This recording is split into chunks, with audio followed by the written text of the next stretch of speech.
인사드리겠습니다. 예. 뭐 사진 찍으실 시간 많이 있을 것 같으니까 차분하게 찍어주시고요. 1년 만에 이렇게 다시 신년 간담회로 뵙게 돼서 반갑습니다.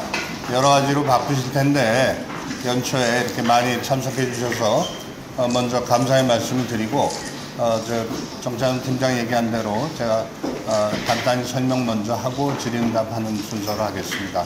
먼저 그동안 1년 동안에도 우리 언론계에 계신 분들의 많은 협조로 저희 협회와 제약바이오 산업이 많이 발전한 것 같습니다. 감사의 말씀 드리고 새해 복 많이 받으시기를 기원드리겠습니다. 고맙습니다. 예, 그럼 지금부터 2025 한국제약바이오협회 신년 기자간담회를 시작을 하겠습니다. 먼저 노현홍 회장님의 모든 말씀이 있겠습니다. 네, 잘 들리시나요? 네.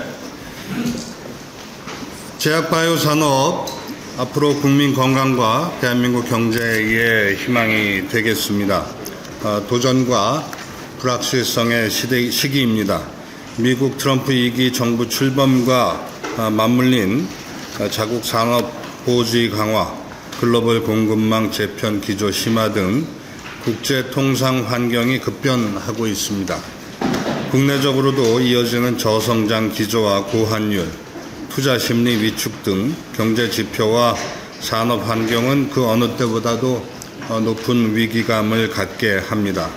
한국제약바이오 산업은 지난해 대내외적인 어려움 속에서도 저력을 발휘하며 많은 성과를 냈습니다. 국내 의약품 시장 규모는 사상 처음으로 30조 원을 돌파했습니다.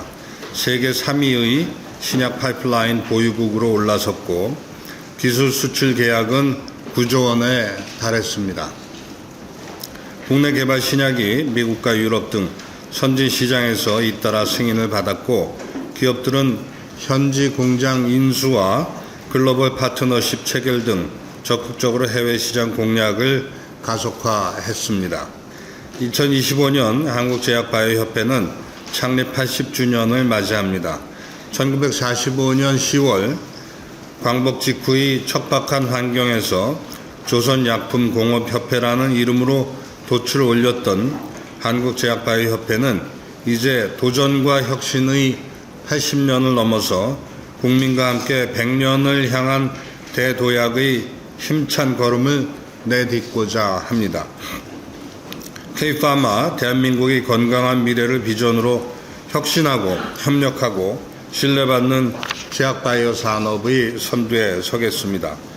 AI, 융복합 디지털화 등 산업 패러다임의 대전환에 부응해 신약 연구개발 역량을 증대하고 지속적이고 합리적인 규제 개혁의 촉진자가 되어서 국민 편익과 산업 역량을 극대화하겠습니다. 제약바이오 혁신 생태계를 구축하고 공격적인 맞춤형 해외 시장 공략으로 산업 경쟁력과 미래 가치를 증명해 나가겠습니다. 제조 역량 고도화와 안정적인 의약품 공급 체계 구축, 윤리 경영 확립과 사회적 책임 실천으로 국민적 성원에 부응할 수 있도록 최선을 다하겠습니다. 2025년 한국제약바이오협회가 국민 건강과 대한민국 경제의 희망이 되는 한국제약바이오 산업 100년의 도약을 위해 뛰겠습니다. 감사합니다.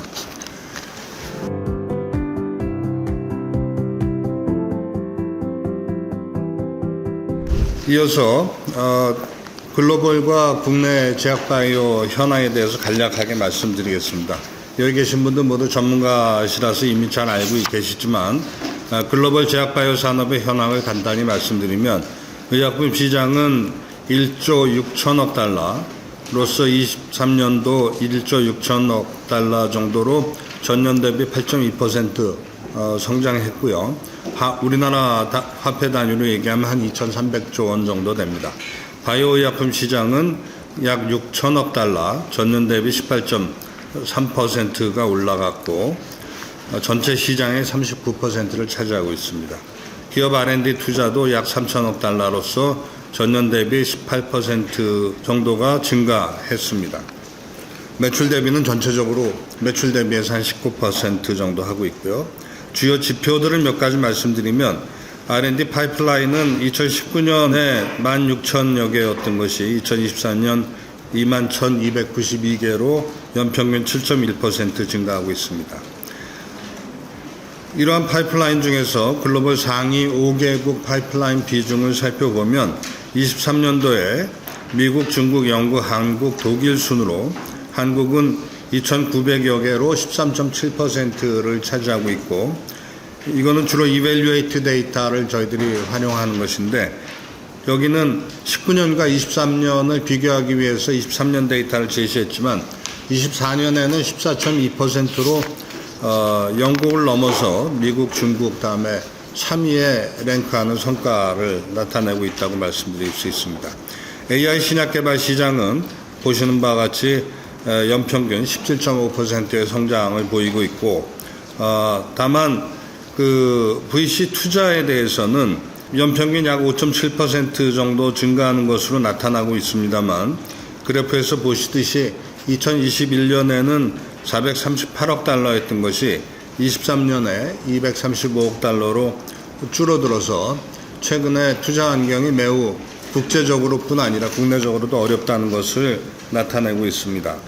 트렌드는 뉴 모달리티 시장이 23년도에 전체 시장이 276억 달러인데 28년에 761억 달러로 약 연평균 22% 이상의 성장을 나타낼 것으로 보이고 있습니다. 그 중에서도 주목받는 것이 ADC 시장인데, ADC 시장은 연평균 약 24% 정도가 늘어날 것 같습니다. 그 이밸류에이트 데이터를 보면 아직까지는 저분자 화물이 대세이지만 28년에 도달하면 뉴 모달리티를 필두로 하는 바이올로지 쪽의 의약품 생산량이 케미칼 분야를 능가하는 것으로 나타나고 있습니다. 그만큼 뉴 모달리티 시장이 급성장하고 있다는 것을 보여주고 있고요. AI 신약 개발도 계속 증가해서 연평균 약 17.5% 정도 성장하고 있고, M&A도 10억 달러 이상의 대규모의 전략적 인수합병을 위주로 활발하게 진행이 되고 있고, 주로 후기 임상과 상업화 초기 단계 기업을 대상으로 해서 M&A가 이루어지고 있는 것을 볼 수 있습니다. 다음에 국내 제약바이오 산업 현황을 말씀드리겠습니다. 국내 의약품 시장은 23년도에 처음으로 30조를 넘어서 31조 4,500억 원을 보였고, 전년 대비 5.3%의 성장을 했습니다. 바이오 의약품 시장도 전체 시장의 약 15% 정도를 차지하고 있습니다. 상장사 R&D 투자는 4조 7천억으로 23년도에 전년 대비 7.4%가 증가했고, 매출 대비 약 13%를 R&D에 투자하고 있습니다. 의약품 자급도는 완제의약품은 71.6%고 원료의약품은 25.6%로 나타나고 있습니다. 국내 개발 신약은 19년에 30개였던 것이 24년에 38개까지 증가했고, 작년 대비 2개가 더 늘어났습니다. 재작년 대비. 주요 지표는 R&D 파이프라인은 아까 말씀드린 대로 2020년에 1477개에서 2917개로 늘었고, 24년도에는 이거보다 더 늘었습니다. 연평균 약 25% 이상의 급격한 성장을 보이고 있고, 선진 시장 진출도 FDA에 19년에 23건에서 31건으로, EMA는 16건에서 23건으로 증가했습니다. 의약품 수출도 연평균 3.3% 이상 증가하면서 약 96억 달러 정도의 수출이 이루어졌고, 원화로 환산하면 약 14조 원 정도 됩니다. 주목할 것은 VC 투자인데, 조금 전에 글로벌에서도 말씀드렸지만 글로벌은 그래도 최근에 환경이 악화됐지만 최근에 19년부터 23년까지는 연평균 5.7% 성장을 보였습니다만, 우리나라는 안타깝게도 19년부터 23년까지 연평균 약 5.3%의 감소를 보이고 있습니다. 2021년에는 1조 6,700억 정도로 활성화됐던 것이 23년에 8,844억 원으로 줄어든 것을 볼 수 있습니다. 이상 국내와 글로벌의 몇 가지 중요한 지표에 대해서 말씀드렸습니다.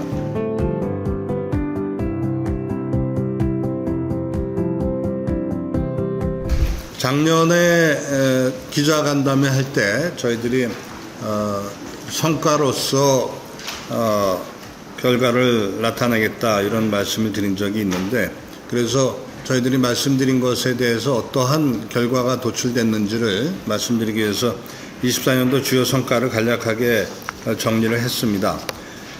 제도 개선 등의 몇 가지가 있는데, 제도 개선 분야부터 말씀을 드리면, 먼저 신약의 혁신 가치를 반영하는 약가 우대 및 환급 제도를 마련한 바 있습니다. 혁신형 제약기업 인증 기준을 개선하고 있는데, 정부 방침은 거의 확정됐지만 최종적인 입장이 아직 발표되지 않았기 때문에 추진 중이라고 표현을 했습니다만, 사실상 혁신형 제약기업이 그 리베이트와 그 R&D 비율을 조정하는 형태로 저희들이 계속 꾸준히 의견 개진한 것이 받아들여져서 거의 확정 단계에 있다는 걸 말씀드리겠습니다. 그리고 국산 원료 사용 필수 의약품에 대한 약가 개선도, 약가 가산도 실현된 바 있습니다. 아직 여러 가지 부족한 점이 있지만 그래도 원료 의약품에 대한 이슈를 제기해서 상당 부분 반영됐다는 데 의미를 두고 있습니다. 감염병 등 사용량 급등 약제의 사용량 약가 연동 적용 시 환급제를 도입했습니다. 신성장 원천 기술의 혁신형 계량 신약 원료 의약품을 포함하고 연구 개발비 등의 세액 공제를 실현한 바 있습니다. 민간 협력 체계 강화 분야입니다. 저희들이 지난 대선 때서부터 바이오 헬스 혁신위원회를 수립해서 정부 부처 간의 컨트롤 타워를 좀 마련해 달라는 것이 받아들여져서 재작년 12월 달에 가동을 시작을 했고, 작년에 본격 가동이 돼서 불합리한 규제를 개선하는 등의 노력이 이루어지고 있습니다. 식약처의 의약품 심사 소통단, 그리고 팜투게더 등의 민간 협의체를 활성화하고 같이 민간의 참여를 통해서 허가 심사 절차를 개선하고 있습니다. 기술거래 플랫폼인 K-스페이스를 고도화해서 23년에 2,100여 개의 파이프라인이 등재하고 있었는데 24년에 2,500개 정도로 늘려나가고 좀 더 활발한 기술거래의 장이 될 수 있도록 노력하고 있습니다. 그 다음에 AI 신약 개발 가속화 분야입니다. 저희들이 작년에 제가 말씀드린 거를 기억하실지 모르겠습니다만, 그때만 해도 K-멜로디 사업에 대한 정부의 예산은 확정을 시켰지만 누가 그 사업을 시행할지는 불확실한 상태였기 때문에 저희들이 AI 신약융합연구원을 만들고 K-멜로디 사업을 수주하기 위해서 열심히 노력을 했는데, 그 결과로서 아시다시피 연합학습 기반 신약개발 가속화 프로젝트, 일명 K-멜로디라고 하는 사업단에 선정이 돼서 지금 활발하게 수행을 하고 있습니다. 올해가 이제 2년 차에 접어들게 되는데 실질적인 성과를 낼 수 있도록 우리 사업단을 중심으로 해서 협회가 같이 노력을 하고 있다는 말씀을 드립니다. 그리고 이것은 융합연구원이 만들어지기 전에서부터 하던 AI 융합 교육 플랫폼 라이드라고 하는 프로그램을 통해서 AI 인재를 약 2,800명을 양성을 하고 이수했다는 걸 말씀드리겠습니다. 그 다음에 제조혁신 역량 고도화 분야입니다.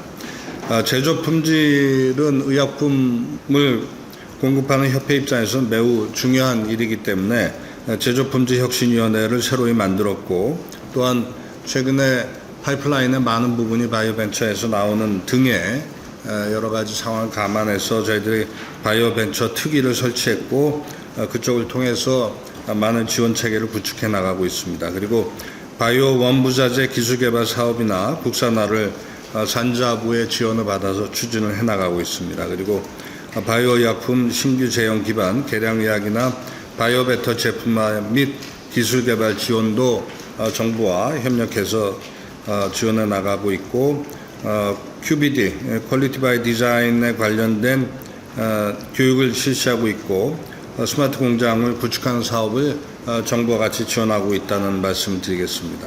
그리고 인재 양성과 ESG 확산 분야입니다. 산업 환경 변화에 대응하기 위해서 저희들이 교육팀으로 이끈 교육팀을 제약바이오 아카데미로 승격해서 컴플라이언스 교육원과 함께 좀 더 강화된 교육 시스템을 신설했습니다. 연구개발, 인허가, 보험약과 글로벌 분야 직무교육을 계속적으로 확대해 나가고 있습니다. 조금 전에 말씀드린 바와 같이 제약바이오 아카데미 산하에 컴플라이언스 교육원을 설립해서 의약품 판촉 영업자 교육기관으로서 선정이 돼서 어제서부터 최초의 교육이 실시가 됐습니다. 지금 이제 어제부터 시작돼서 어제 약 600명 정도의 교육을 받은 것으로 저희들이 파악하고 있고 지속적으로 교육이 이루어질 것입니다. 그리고 ISO 37001 도입, 인증사 지속 확대하는 등의 ESG 확산을 위해서 노력을 하고 있습니다. 중요한 과제 중에 하나인 글로벌 진출 지원과 관련해서는 저희들이 미국 시장뿐 아니라 인도네시아나 베트남, 중국 등 신흥시장을 개척하기 위해서 민간 합동으로 협력을 강화하고 있고 이미 진출하고 있는 미국 보스턴의 CIC 등의 협력 체계를 강화해 나가고 있고 여러 가지 국제 전시회를 지속적으로 참석하고 있다는 말씀을 드리겠습니다. 24년의 중요한 성과를 간략하게 말씀을 드렸습니다.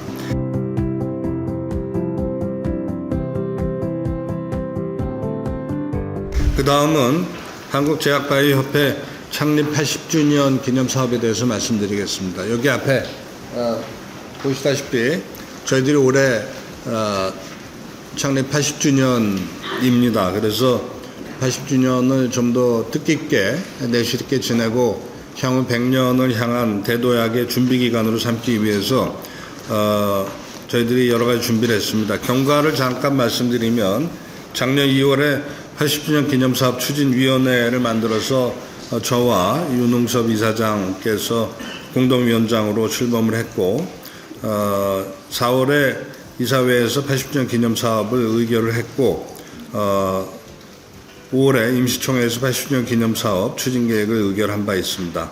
이에 따라서 7월부터 미래비전위원회와 홍보편찬위원회를 만들어서 이 뒷장에서 보실 수 있는 제약바이오 비전 2030 체계를 수립했습니다. 그리고 11월 달에 국민 공모전을 통해서 80주년 기념 엠블럼과 슬로건을 선정한 바 있고 12월 달에 미래비전위원회에서 비전 2030을 수립했다는 말씀을 드립니다. 이 주요 사업을 간단히 말씀드리면 미래비전에 관련돼서는 제약바이오 비전 2030 수립, 엠블럼 슬로건 공모, 그리고 가칭 미래관 건립계획을 세웠습니다. 홍보사업으로는 디지털 역사관이나 전시관을 조성하고 협회 80년사를 발간할 계획입니다. 그리고 그동안에 국내 개발 신약이 꽤 많이 늘었는데 그 신약 백서를 만들고 저희들이 계속적으로 시행하고 있는 의약품 광고에 대해서도 백서를 출간하려고 하고 있습니다. 이 신약 백서하고 의약품 광고 백서는 조금 더 독자들이 흥미를 가질 수 있는 그런 내용으로 저희들이 발간할 계획을 하고 있습니다. 그리고 제약바이오 기업 중에 상징적인 의미가 있는 기업들을 오픈해서 전문가들에게 공개하는 상황도 진행을 할 것이고 광고 캠페인 전시회도 계획하고 있습니다. 학술 행사로서는 신약개발 글로벌 컨퍼런스를 개최하고 계속적으로 AI 파마 코리아 컨퍼런스나 제조혁신 포럼 등을 관련 학회와 협조해서 개최할 예정으로 있습니다. 그리고 기념식은 올해 80주년은 행사는 계획된 것이 1년 내내 진행되지만 기념식은 저희들이 창립 기념일이 10월 26일이기 때문에 기념식과 미래관 개관식을 예정하고 있습니다. 26일이 휴일인 관계로 10월 24일 날 개최할 것으로 예정을 하고 있습니다.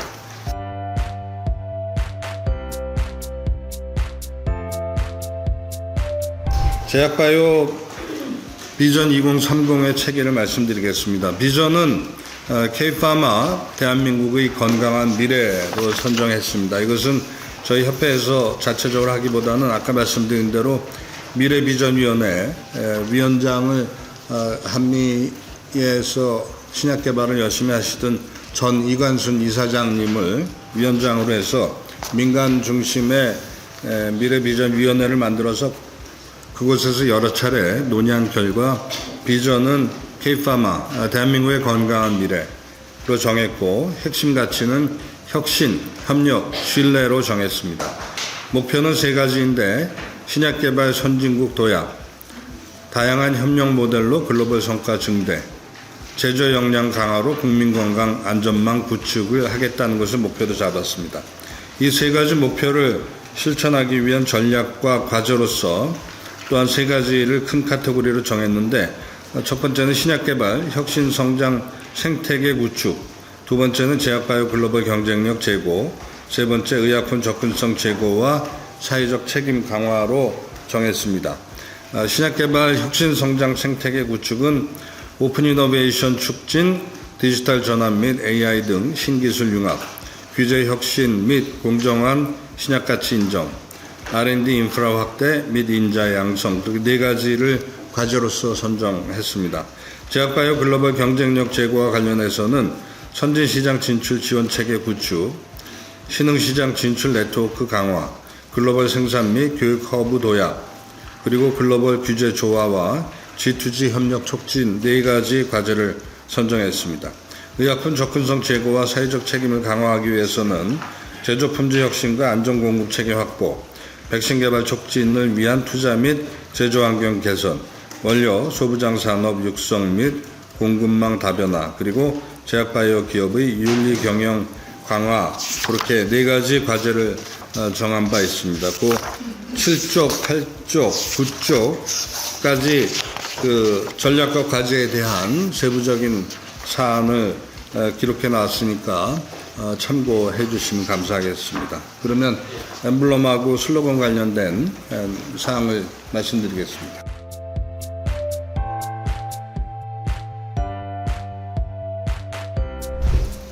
엠블럼하고 슬로건은 저희들이 국민들에게 좀 더 제약바이오 산업의 중요성과 의미를 알리기 위해서 국민 공모전을 통해서 받았습니다.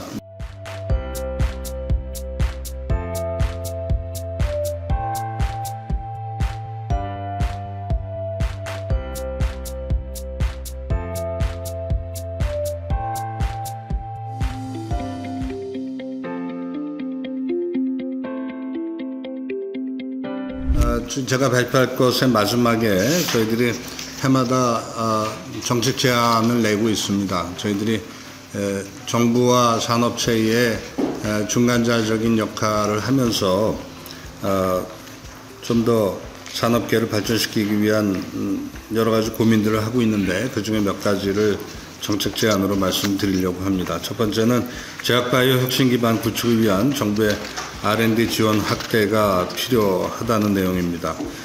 지금 이미 가동되고 있지만 바이오헬스 혁신위원회 운영을 통해서 규제 혁신과 현실적인 지원체를 마련해 주시기를 당부드리겠습니다. 그리고 성공 가능성이 높은 프로젝트를 발굴해서 선택과 집중을 하고 싶다는 희망이 있습니다. 그리고 최근에 알파-H가 도입이 됐는데 그곳을 통해서 난제 해결을 위한 도전 혁신형 연구와 지금 저희들이 임상시험은 굉장히 강국으로 도약하고 있지만 후기 임상은 좀 부족한 편입니다. 그래서 후기 임상에 대한 R&D 지원을 확대해 줄 것을 부탁드리겠습니다. 그리고 두 번째는 AI 신약 개발, 빅데이터 등 디지털 혁신 생태계 조성에 힘써 주십시오.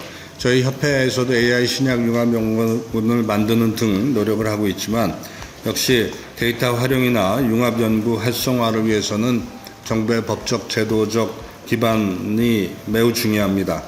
정부와 국회와 협력해서 이러한 법적, 제도적 기반이 마련됐으면 좋겠습니다. 그리고 AI를 활용한 임상이나 신기술 확보 등 신약 개발 전주기에 걸쳐서 지원책을 수립해 주십시오. 그리고 AI 신약 개발 융합형 인재 양성을 위해서 저희 협회가 많은 노력을 하고 있지만 아직은 충분하지 못합니다. 그래서 저희들도 노력하지만 정부에서도 지원을 확대해 주시기를 바라겠습니다. 세 번째는 안정적인 연구개발 투자 유인을 위해서 예측 가능한 정책을 수립해 주십시오. 국내 개발 의약품에 대한 적정 가치 인정으로 블록버스터 창출 및 산업 구조 개선이 필요합니다. 제약바이오 산업의 특수성을 고려한 약가제도로서 지속 가능한 기업 경영 환경을 조성해 주십시오. 산업 현장과의 소통 강화와 합리적인 정책 시행으로 규제 수용성을 제고해 주시기를 부탁드립니다. 네 번째는 의약품 수출 확대를 위한 정책적, 제도적 지원책을 마련해 주십시오.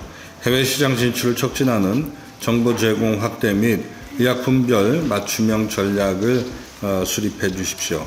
기술 거래와 임상 인허가 컨설팅, 유통망 구축 등 전주기의 산업계로서만 부족한 분야에 지원을 증대해 주시면 좋겠습니다. 그리고 WLA, 그러니까 WHO 등재 우수규제기관 등재를 계기로 참저국 인정 확대를 위한 민간 협력 체계를 강화해 주십시오. 이것이 저희들이 올해 정부와 국회에 드리는 정책 제안의 내용입니다. 네, 감사합니다.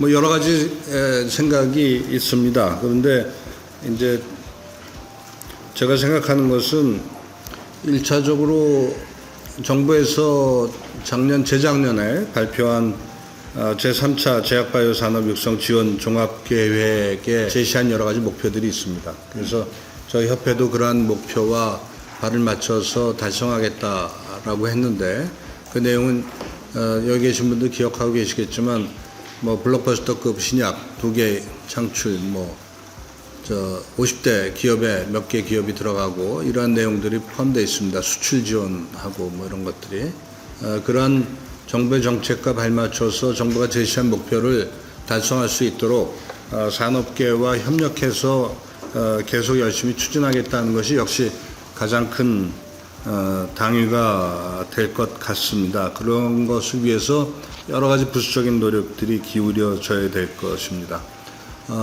그리고 두 번째는 핵심 이슈로서는 역시 많은 언론에서도 관심을 가지고 있지만 미국 현지 시간으로 20일 날 출범한 제2기 트럼프 정부에서 가지는 여러 가지 정부 정책이 전 세계의 제약바이오 시장에 큰 영향을 미칠 것으로 예측되고 있습니다. 그래서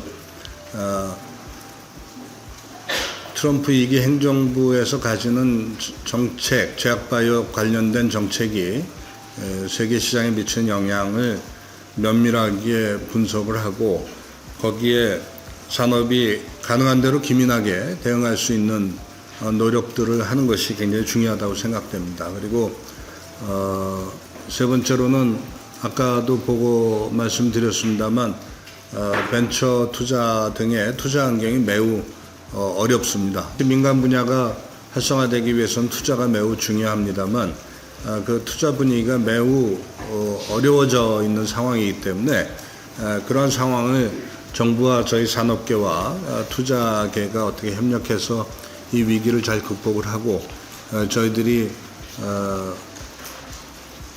팽창하고 있는 그런 신약 개발에 대한 의지나 노력들이 꺾이지 않고 앞으로 나감으로써 말씀드린 대로 100년을 위한 대도약을 어떻게 준비할 것이냐 이런 분야가 제일 중요한 화두가 될 것이라고 생각을 하고 그에 따라서 여러 가지 준비를 해야 되지 않나 그렇게 생각하고 있습니다.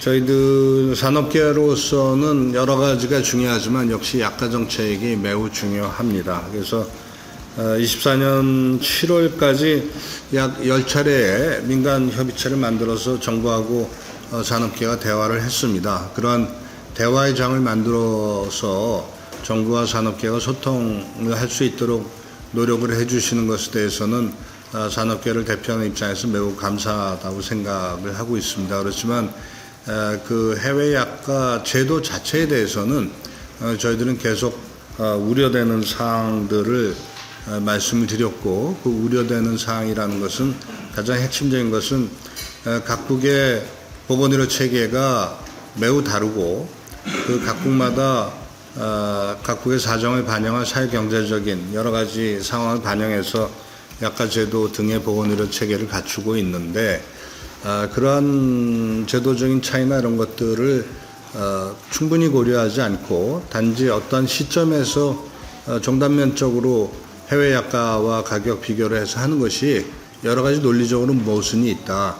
대표적인 예로는 의학 선진국이라고 일컬어지는 국가들에서는 대개 신약에 대한 개발 능력이 우리나라보다는 뛰어난 것이 사실이기 때문에 사회 전체적으로 보면 신약에 대한 개발과 판매를 통해서 많은 부가가치를 만들어내고 제네릭은 상대적으로 비중이 좀 낮은 감이 있습니다. 그런데 제네릭 위주의 산업 기반을 가지고 있지만 신약 개발로 도약하기 위한 우리나라의 독특한 상황과 보건의료 체계를 고려하지 않은 상태에서 신약 중심의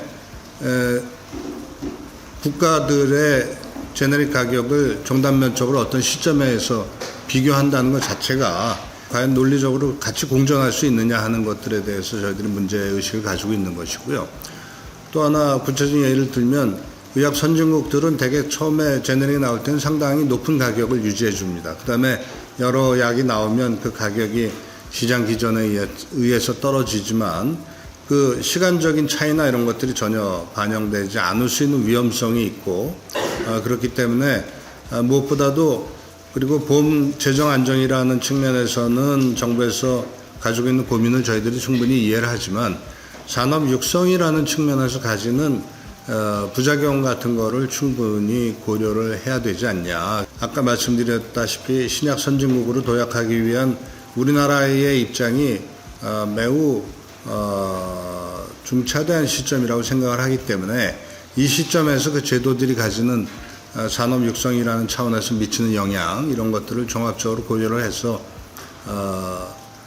정책을 수립하면 좋겠다 이런 사항을 끊임없이 말씀을 드렸고요. 작년에는 저희들이 이사장단 명의로서 이 해외약가 비교 재평가 등은 특히나 좀 더 신중하게 접근해 줬으면 좋겠다는 의견을 낸 바가 있기 때문에 그런 것들을 종합적으로 고려해서 해 주셨으면 좋겠다는 생각을 가지고 있습니다. 네.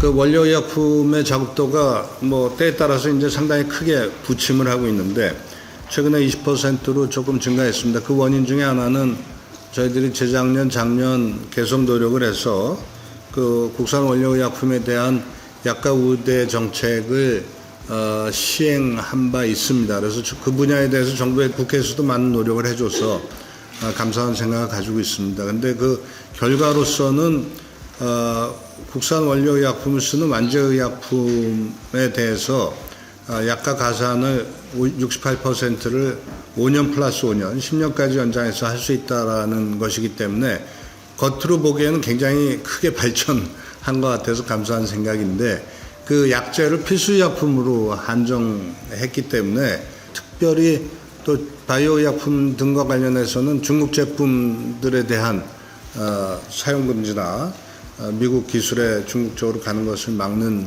제도들이 굉장히 강력하게 시행될 것이라고 예측되기 때문에 그럴 경우에 원료의약 공급망에 문제가 생겨서 원료의약품의 약 80% 이상을 중국이나 인도로부터 들여오고 있는 우리나라에서는 그 공급망 재편이라는 것이 상당히 큰 영향을 미칠 것이다.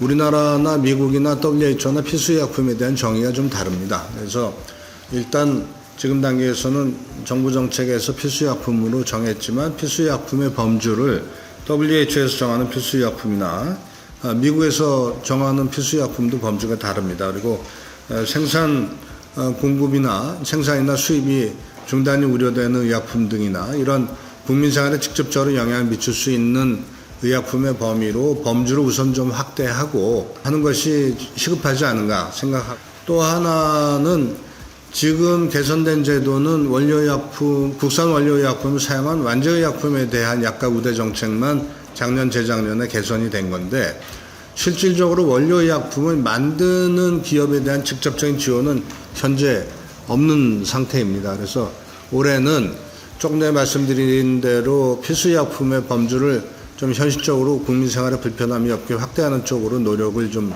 해야 되지 않는가 싶고, 또 직접적으로는 원료의약품을 생산하는 기업들에 대한 직접적인 지원책이 무엇이 있을까 하는 것들을 좀 알아보고 고민을 해야 되지 않는가 싶습니다.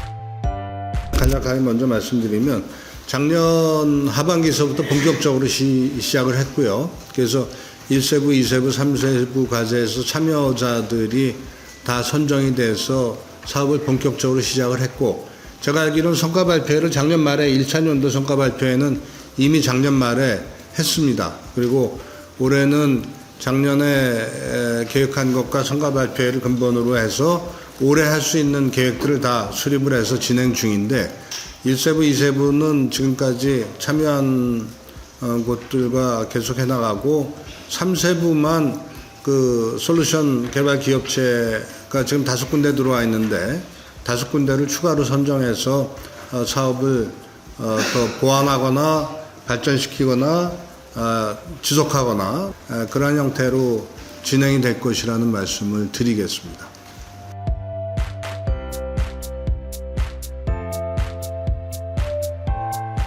네. 좀 좋은 말씀이시고요. 그런데 비교적 비슷한 큰 틀에 보면 비슷한 말씀 드릴 수밖에 없는 게, 이게 작년에 얘기했다고 해서 작년에 완결되는 것이 아니고 여전히 그 부분에 대한 과제들은 굉장히 중요한 과제들로 여전히 남아있기 때문에 이제 그런 말씀을 드릴 수밖에 없었다는 것을 좀 이해해 주시면 좋겠고요. 작년과 저희들이 좀 다르게 보일 수 있는 것은 내부적으로는 K-멜로디 사업을 수주했고, 이게 5년 사업인데 올해가 이제 본격적으로 추진되는 2차년도 사업이라는 것에 큰 차이가 있습니다. 저희들이 그 AI 신약 융합연구원을, 그 밑에는 전에는 지원센터가 있었습니다만 융합연구원을 만든 것은 저희들이 이 K-멜로디 사업 하나로서 AI와 관련된 신약 개발 사업이 끝난다고 어느 누구도 생각하지 않기 때문에, 멜로디 사업은 정부에서 결정된 것을 저희들이 성실하게 내실 있게 진행을 해야 되지만, 여기 계신 분들 모두 다 잘 아시다시피 AI 분야가 특히나 엄청나게 빠른 속도로 진전하고 있지 않습니까? 그런데 이쪽의 기술이 워낙 빠르게 발전하기 때문에 우리들이 5년 동안 열심히 노력해서 어떤 결과를 내도 새로운 기술로서 그 결과를 확 뒤엎어버릴 수 있는 만한 어떤 충격적인 기술의 발전이 온다 그러면, 우리들은 나름대로 주어진 임무를 잘 성실하게 했지만 그런 것들이 걱정이 된다 그러셔서, 결국은 우리가 품질의 경쟁력을 가져야 되는데 선진국들과 가지고 있는 격차를 해소하기 위해서는 그 AI를 통한 신약 개발이 가장 강력한 수단이라고 생각하기 때문에 그 분야에 대해서 좀 더 집중하고 넥스트 멜로디 사업으로서 그거에 맞는 정부의 여러 가지 지원책들이 필요합니다. 뭐 데이터를 잘 활용할 수 있게 된다든지 여러 가지 제도적인 방법들이 필요하기 때문에 그런 쪽으로 좀 더 집중하려고 하고 있고요. 제조 품질과 관련돼서도 연관되어 있는데, 역시 경쟁력을 갖춰야 해외 진출도 되고 약값도 제대로 받을 수 있고 하기 때문에 기존의 방법을 좀 뛰어넘는 AI를 활용한 제조 품질 혁신의 방안을 앞으로 어떻게 가져갈 것이냐, 그런 부분에 대해서 내부적으로 논의하고 고민을 많이 하고 있고, 올해부터 조금 전에 말씀드렸지만 시행되는 CSO의 교육기관으로서 우리가 선정되고 그것을 내실 있게 진행된다는 것도 매우 중요한 과제들이기 때문에 그런 것들을 저희들 충실하게 이행을 하고, 그에 필요한 것들을 사실은 컴플라이언스 교육원을 만들면서 노력을 할 것이고요. 교육 기능을 대폭 확대할 겁니다. 그래서 대표적으로 MR 교육이나 이런 것들을 그 컴플라이언스 교육원 실시함과 동시에 어떻게 하면 시장 질서를 좀 더 합리적으로 만들므로써 제약산업이 발전할 수 있는 것인가 하는 것들에 대해서 고민을 계속 하고 있고